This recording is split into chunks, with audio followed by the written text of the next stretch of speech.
Hello students, मैं हरकेश प्रजापत आपका स्वागत करता हूं आपके अपने YouTube channel Harkesh study centre में। इस वीडियो में आज हम बात करने वाले कक्षा 10 की जो पहली प्रश्नावली है वास्तविक संख्याएं उसके बारे में। लेकिन उससे पहले मैं आपको संख्याओं के बारे में कुछ ओवरव्यू दे देता हूं। इसमें क्या है, आपने ये पहले भी पढ़ चुके हैं कक्षा 9 में, ठीक है। तो एक बार और बता देखो, सबसे पहले प्राकृत संख्याएं। प्राकृत संख्या कौन कौन सी होती है, जैसे 1 2 3 4, ठीक है, अनंत तक ये होती है हमारी प्राकृत संख्याएं। इसके बाद बात करते हैं हम पूर्ण संख्याओं की। पूर्ण संख्या कहते हैं जिसमें हम जीरो को शामिल कर लेते हैं और 1 2 3 4 5 6 7 8 9 10 अनंत तक ये होती है हमारी पूर्ण संख्याएं, ठीक है। इसके बाद बात करते हैं पूर्णांक, ठीक है। पूर्णांक में हम क्या करते हैं, जीरो को तो लेते ही हैं, लेकिन इसके साथ साथ हम जो हमारी क्या होते हैं माइनस की संख्या होती है उनको भी हम साथ में लेकर चलते हैं। तो जो पूर्णांक में होती है जैसे अनंत से ये देखो -3 -2 -1 0 1 2 3 4, ठीक है, ये इनफाइनाइट तक जाती है, मतलब अनंत तक जाती है, ठीक है। इसके बाद बात करते हैं हम परिमेय संख्याओं की, ठीक है। परिमेय संख्या क्या होती है, जिन्हें हम p बटे q के रूप में लिख सकते हैं या लिखा जा सकता है, ठीक है, लेकिन q बराबर 0 नहीं होना चाहिए, ठीक है। और दूसरा है p और q क्या है, ये पूर्णांक हैं।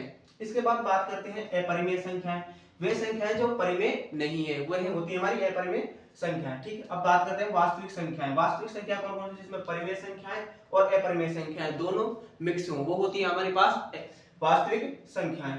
अब बात करते हैं हम अभाज्य संख्याओं की, ठीक है। अभाज्य संख्या कौन कौन सी होती है, ऐसी संख्याएं जिनमें एक और स्वयं के अलावा किसी और का भी भाग न जाए, वो होती है अभाज्य संख्या। जैसे 3 हो गया, 5 हो गया, 7 हो गया, इनमें एक और खुद के अलावा किसी और भी संख्या का भाग इसमें बिल्कुल भी नहीं जाता है, ठीक है। अब देखो इसके बाद बात करते हैं हम भाज्य संख्याओं की। भाज्य संख्याओं में कौन कौन सी होती है, ऐसी संख्याएं जिनमें एक और स्वयं के अलावा किसी और संख्या का भी भाग जाए, ठीक है। ऐसी संख्याएं जिनमें एक और स्वयं के अलावा किसी और भी संख्या का भाग जाए तो वो होती है हमारे पास भाज्य संख्याएं। जैसे हो गए हमारे पास 4 6 8 12, ठीक है। तो ये होती है हमारे पास भाज्य संख्याएं। अब बात करते हैं हमारे पास एक अंकगणित की आधारभूत प्रमेय है, ठीक है, जो हमारे कक्षा 10 में है, ठीक है। उसमें क्या है, प्रत्येक भाज्य संख्या को अभाज्य संख्याओं के एक गुणनफल के रूप में व्यक्त, यानी गुणनखंड के लिए, ठीक है। अभाज्य संख्या को किसमें करते हैं हम, गुणनखंड के रूप में व्यक्त करते हैं, ठीक है। तथा ये गुणनखंडन अभाज्य गुणनखंडों के आने वाले क्रम के बिना अद्वितीय होता है, ठीक है। ये कुछ और भी था वास्तविक संख्या के बारे में। लेकिन अब बात करते हैं जो वास्तविक संख्याओं के जो भी उदाहरण है, ठीक है, वो इस वीडियो में हम बात करेंगे। जितने भी इस प्रश्नावली के उदाहरण है वो सारे हम इस प्रश्नावली में करेंगे, ठीक है। तो इसका पहला उदाहरण वह है कि संख्याओं 4 की पावर n पर विचार कीजिए जहां n एक प्राकृत संख्या है, ठीक है। 4 की पावर n, ठीक है, जहां उसने n बराबर दिया है हमको प्राकृत संख्याएं, ठीक है। प्राकृत संख्या कौन कौन सी होती है, n बराबर 1 2 3 4, ठीक है, ये प्राकृत संख्या होती है, ठीक है। जांच कीजिए कि क्या n का कोई ऐसा मान है जहां जिसके लिए 4 की पावर n अंक शून्य पर समाप्त होता है, ठीक है। हमको 4 की पावर n में n ऐसी संख्या लेनी है जो इनके गुणनखंड करेंगे तो मतलब जो गुणा करेंगे तो वो हमारे पास जो इकाई अंक है वो हमारे पास 0 आना चाहिए, ठीक है। सबसे पहले तो इसके गुणनखंड क्या होते हैं, 2 गुणा 2 की पावर n, 4 के गुणनखंड ये हो गए, ठीक है।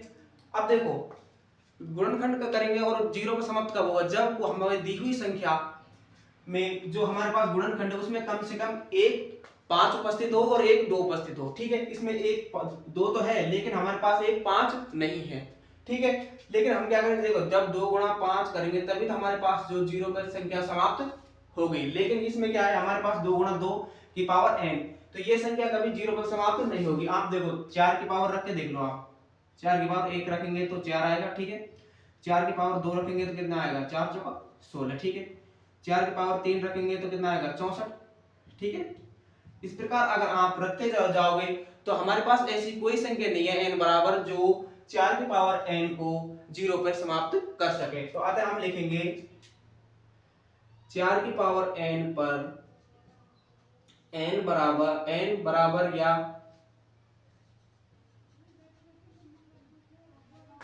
कोई भी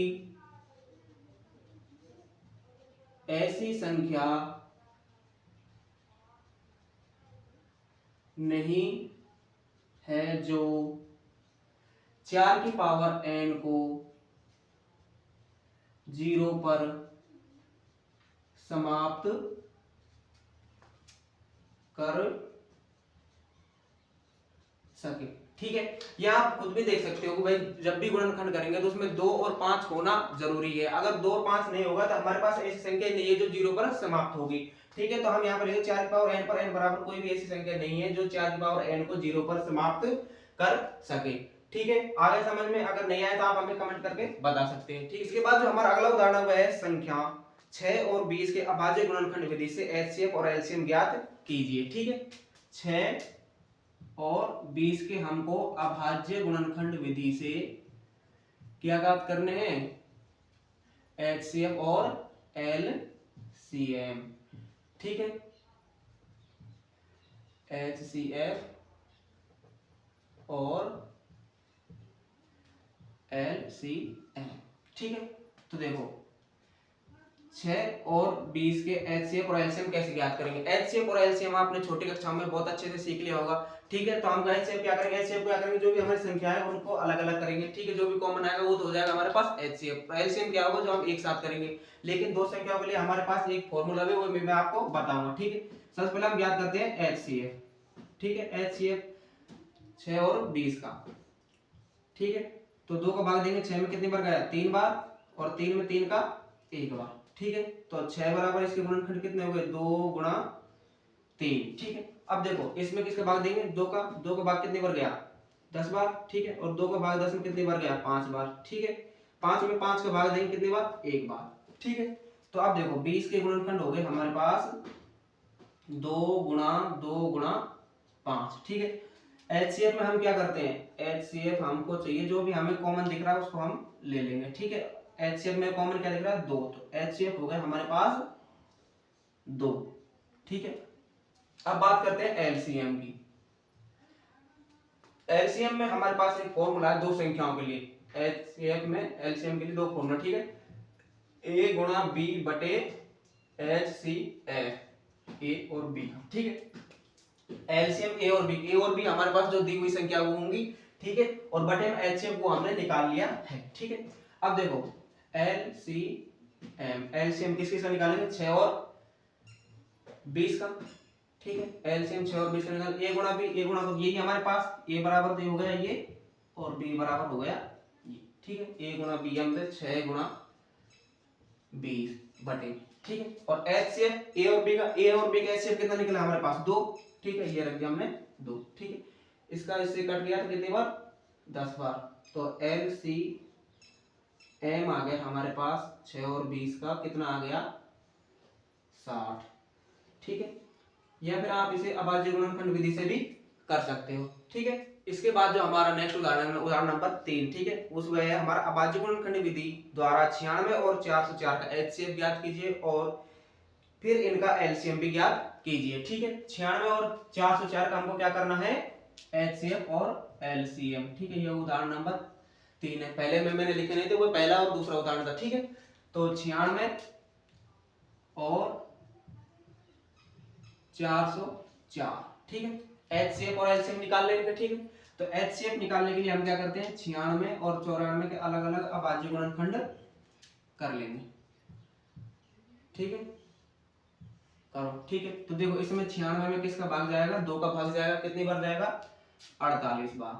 ठीक है, 48 हो गया, फिर 48 में 2 का भाग जाएगा। ठीक है, कितनी बार जाएगा, 2 दूनी 4 और 2 चौका 8, 24 बार। ठीक है, 24 में फिर 2 का भाग जाएगा कितनी बार, 12 बार, और 12 में फिर किसका भाग जाएगा, 2 का भाग जाएगा कितनी बार, 6 बार। ठीक है, 6 में 2 का भाग कितनी बार, 3 बार, और 3 का भाग 3 में 1 बार। ठीक है, तो 96 के हमारे पास जो गुणनखंड आए हैं वो आए हैं 2 गुणा 2 गुणा 2 गुणा 2 गुणा 1 2 3 4 5, 1 2 3 4 गुणा 5 और ये हो गए 3। ठीक है, इसके बाद बात करते हैं 404 की। 404 में किसका भाग देंगे, सबसे पहले 2 का भाग, ये दे दिया हमने इसके में 200 का भाग, तो कितने बार गया, 202 बार। ठीक है, 202 में फिर 2 का भाग देंगे, कितनी बार गया, 101 बार, और 101 में फिर देंगे किसका भाग, 101 में तो 101 का ही भाग जाएगा और किसी का भाग नहीं जाएगा, ये एक अभाज्य संख्या है। ठीक है, तो देखो 404 का कितने आ गया हमारे पास, 404 का आ गया हमारे पास 2 गुणा 101। ठीक है, एचसीएफ में मैंने आपको बताया था कि जो भी संख्या कॉमन आए वो हमको ले लेनी है। ठीक है, इसमें कौन सी संख्या कॉमन आ रही है, देखो एक तो 2 ये आ रहा है। ठीक है, और 1 2 ये आ रहा है। ठीक है, ये हो जाएगा हमारे पास HCF बराबर 2 गुणा 2। तो हमारे पास HCF आ गया भाई साहब 4। ठीक है, HCF हमारे पास आ गया। ठीक है, अब एलसीएम ज्ञात करते हैं। एलसीएम के लिए मैंने आपको फॉर्मूला बताया। ठीक है, एलसीएम के लिए फॉर्मूला होता है LCM AB बराबर होता है A गुणा B बटे होता है HCF A, B। ठीक है, A और B ये हमारे पास है, A B। ठीक है, HCF हमने निकाल लिया है। ठीक है, तो लगाओ LCM कितना 96 और 404 बराबर। ठीक है, A गुणा B 96 गुणा 404, ये हो गया 96 गुणा 404। HCF कितना निकल के आया हमारे पास 24। ठीक है, 4 से ये कट गया कितनी बार 24 बार 4 से। ठीक है, 24 चौका 96। ठीक है, तो इसको हम गुणा करेंगे तो कितना आएगा 24 चौका 96 और 24 चौका 96। ठीक है, तो एलसीएम आ गया हमारे पास 96। ठीक है, ये हो गया हमारे पास दूसरा उदाहरण। ठीक है, उसने कहा 96 और 4 का एचसीएफ ज्ञात कीजिए, फिर एलसीएम ज्ञात कीजिए। ठीक है, हमने एचसीएफ निकाल लिया अलग अलग। ठीक है, एचसीएफ आ गया हमारे पास 2 और एलसीएम के लिए हमारे पास सीधा फॉर्मूला है। अगर फॉर्मूला नहीं लगाना चाहते आप अभाज्य गुणनखंड विधि से भी कर सकते हैं। एलसीएम हमारे पास जो आएगा वो एक साथ आएगा। ठीक है, 96 और 4 का इस प्रकार आप कर सकते हैं, लेकिन इससे क्या है आपको ज्यादा लेंथी हो जाएगा। आप क्या करते हैं इस फॉर्मूले को भी लगा सकते हो। ठीक है, अगर याद है तो लगा लेना, अगर कोई जरूरत नहीं है, अगर याद नहीं है तो ठीक है। तो इस प्रकार हमने 4 से 4 का 96 बार 24 बार और 24 गुणा 4 करेंगे तो 96 और 24 गुणा 4 हो जाएंगे 96। ठीक है, ये हो गया हमारे पास उदाहरण नंबर 3। अब बात करते हैं उदाहरण नंबर 4 की। तो उदाहरण नंबर 4 है हमारा संख्या 6, 72 और 120 के अभाज्य गुणनखंड विधि द्वारा एचसीएफ और एलसीएम ज्ञात कीजिए। ठीक है, कौन कौन से 6, 72 और 120। उदाहरण नंबर 4 6, 72 और 120। ठीक है, अब बात करते हैं अभाज्य गुणनखंड विधि से हमें ज्ञात करने हैं इसके एचसीएफ और एलसीएम। ठीक है, एचसीएफ कैसे ज्ञात करेंगे? एचसीएफ ज्ञात करने के लिए सबके लिए अलग अलग गुणनखंड करेंगे। ठीक है, अलग अलग गुणनखंड कर लिए। ठीक है, 6 के ये होगा 72। ठीक है, और ये होगा 120। ठीक है, देखो 2 का भाग देंगे 3 बार। ठीक है, और 3 का भाग देंगे 1 बार। ठीक है, तो ये आ जाएगा हमारे पास 6 के 2 गुणा 3। ठीक है, ये इसके 6 के क्या हो गए अभाज्य गुणनखंड। ठीक है, आप देख 72 में बदल देंगे 2 का भाग। ठीक है, 72 में 2 का कितने बार गया 36 बार। ठीक है, 36 में 2 का भाग देंगे कितने बार 18 बार। ठीक है, 18 में 2 का भाग कितनी बार जाएगा 9 बार। ठीक है, और 9 में 3 का जाएगा 3 बार और 3 में 3 का 1 बार। ठीक है, तो ये हो जाएगा हमारे पास 72 के गुणनखंड क्या हो जाएंगे हमारे पास 2 गुणा 2 गुणा 2 गुणा 3 गुणा 3। ठीक है, अब देखो अब हम करते हैं 120 के अभाज्य गुणनखंड। ठीक है, 120 के अभाज्य गुणनखंड करेंगे तो इसमें किसका भाग देंगे 2 का भाग देंगे कितने बार गया 12 में गया 6 बार, उतार लिया 0। ठीक है, फिर 2 का भाग देंगे कितने बार गया 2 3 6 0। ठीक है, 30 बार। ठीक है, अब बात करते हैं फिर 2 के भाग देंगे इसमें कितने बार गया 15 दूनी 30।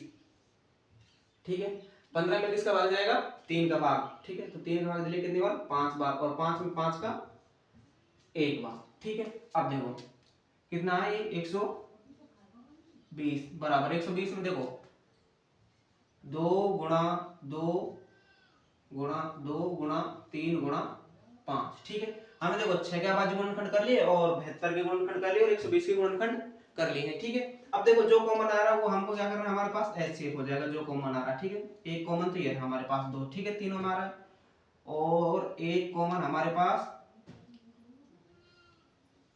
ये रहा। ठीक है, 3। ठीक है, तो हमारे पास एचसीएफ हो जाएगा इसका 2 गुणा 3। तो एचसीएफ कितना हो जाएगा हमारे पास इसका एचसीएफ हो जाएगा 6। ठीक है, एचसीएफ तो ये आ गया। ठीक है, अब बात करते हैं एलसीएम की। लेकिन एलसीएम के लिए हमारे पास जो सूत्र था वो था 2 संख्याओं के लिए। ठीक है, 3 संख्याओं के लिए भी है लेकिन वो क्या ज्यादा लेंथी हो जाएगा, तो आप क्या करते हैं अभाज्य गुणनखंड विधि से इसको क्या करते हैं एक साथ कर लेते हैं एलसीएम को। ठीक है, तो एलसीएम को हम करेंगे एक साथ। ठीक है, तो क्या क्या है हमारे पास 6, 72 और 120, 6, 72 और 120।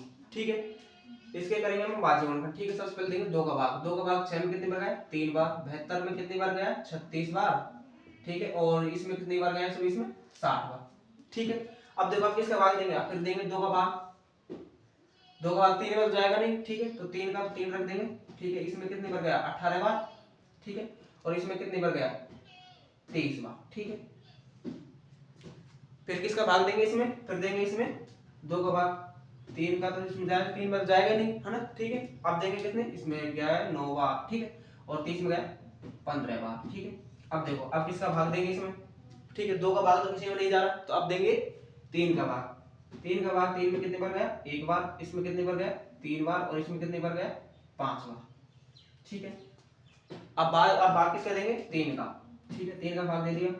ये 3 में गया 1 बार और ये गया 5 बार। ठीक है, जिस संख्या में भाग नहीं जाता उस संख्या को एज इट इज उतार देते हैं। ठीक है, एलसीएम में। ठीक है, अब देखो अब देंगे किसका? भाई 1 1 हो गए और 5, 1 1 1। ठीक है, एलसीएम तब तक करते रहो जब तक नीचे 1 1 1 1 ना आ जाए। ठीक है, तो देखो हमारे पास जो आएगा वो आएगा 2 गुणा 2 गुणा 2 गुणा 3 गुणा 3 गुणा 5। ठीक है, अब इन गुणा करो।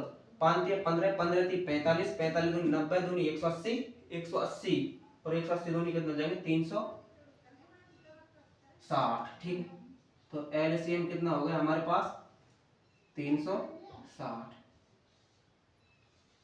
ठीक है, तो हमने क्या किया? 6, 72 और 120 के सबसे पहले क्या किए थे? हमने एलसीएम निकाला था। एलसीएम के लिए हमको क्या करना था? हमको सबको अलग अलग गुणनखंड करने थे। हमने सबका अलग अलग गुणनखंड कर लिया। ठीक है, जो भी चीज कॉमन आई वो हमने ले ली। तो एक तो आया 2 कॉमन और एक आया था 3 कॉमन। ठीक है, तो ये 3 दूनी 6 हो गए इसके एचसीएफ। ठीक है, अब बात करते हैं एलसीएम की। एलसीएम में क्या करते हैं? जो भी संख्या दी है उनको एक साथ गुणनखंड करते हैं। गुणनखंड तब तक करते हैं जब तक कि नीचे 1 1 ना आ जाए। ठीक है, और जो यहाँ संख्या दी हुई है, ठीक है, जो गुणनखंड है वो हमको क्या करते हैं? गुणा करते हैं। तो हमारे पास 360 है। क्या क्या हो गया? 360 हमारे पास एलसीएम हो गया। ठीक है, अगर आपको वीडियो अच्छी लगे तो प्लीज वीडियो को लाइक कर दें। अगर कोई भी पार्ट आपको समझ नहीं आया तो आप हमें कमेंट बॉक्स में बता सकते हैं हमें यह समझ नहीं आया। ठीक है, इसी प्रकार वीडियो देखने के लिए आप हमारे YouTube channel Harkesh study centre को सब्सक्राइब कर सकते हैं। तो चलिए मिलते हैं नेक्स्ट वीडियो में।